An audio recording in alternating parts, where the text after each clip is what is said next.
Stories have been part of human evolution long before anybody thought about printing anything or writing anything down in the form of hieroglyphics. People were using their voices to tell stories. So the reason I mention that is because it's, as many other things as we've learned to do, we've learned to use our brain for, the first thing we use our brain for is stories as a way of communicating.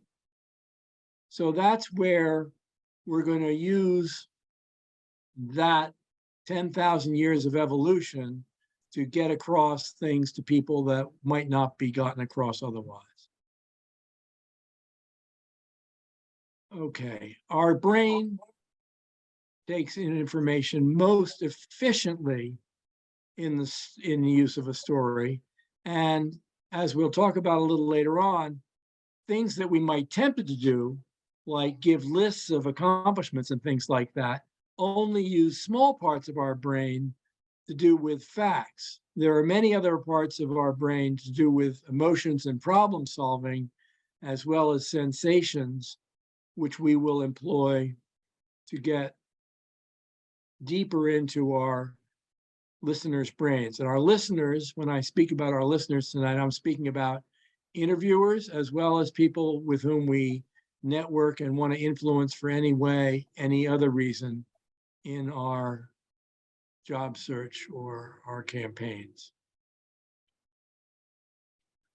So what happens when we tell a story, as you will learn, is that people are engaged and see themselves in the situations where we're introducing. So I'm going to give you an example now and of a story from early in my career. And what I would ask you to do is, maybe as you're listening to the story or certainly after the story, I'd like you to write in the chat or speak up if that's easier, the things that you've learned about me from that story. So when I was a freshly minted MBA in my first job, in the first month of my first job, my supervisor, Nancy, asked me into her office and said, I'd like you to take over the forecast from Keith. I thought, great. I said, sure, I'll do that. Keith was one of my colleagues. So I walked down the corridor to Keith's office and I said, Keith, what's this forecast that I'm supposed to take over? Well, this was 1979. So Keith brought out a spreadsheet, which was 14 columns going across with months and totals, and 14 items down the side, which he had products that we were dealing with. And each product sold a certain amount each month. So that increased the amount of product. And a certain amount was sold off each month. It was a financial product. So that decreased the amount each month. So we had calculations where January put in numbers which were used by February, which were used by March, et cetera, across the sheet. And of course, they all had to be added down to totals as well. Well, I don't know about you, but I am terrible at doing minute calculations. And I thought, how sad this is. This is my first job and I'm here less than a month and I'm going to be let go. So I was kind of desperate. So I said to Keith, why isn't this automated?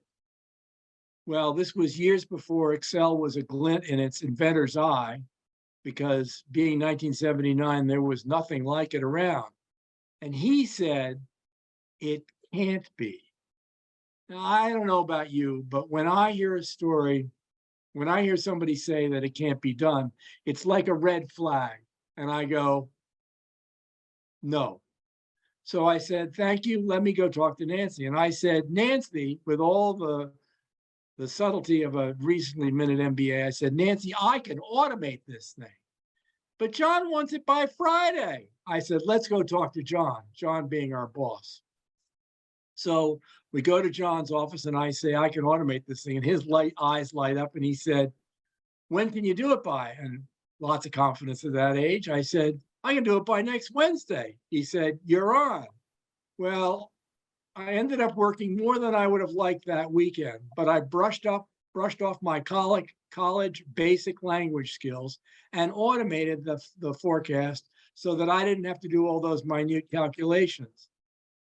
And what that resulted in was that we could do the forecast monthly instead of quarterly, because it didn't take up that much time, and the results could be tested with different scenarios.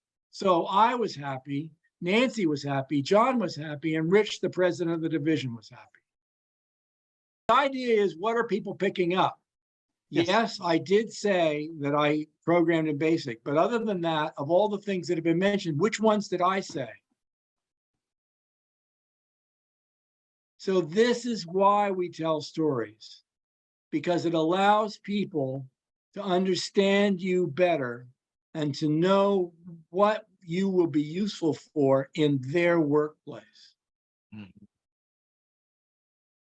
You don't have to make it up. All you have to do is tell them what you have already done. And by telling them what you've already done, they will know in this way, they will know what you can do for them.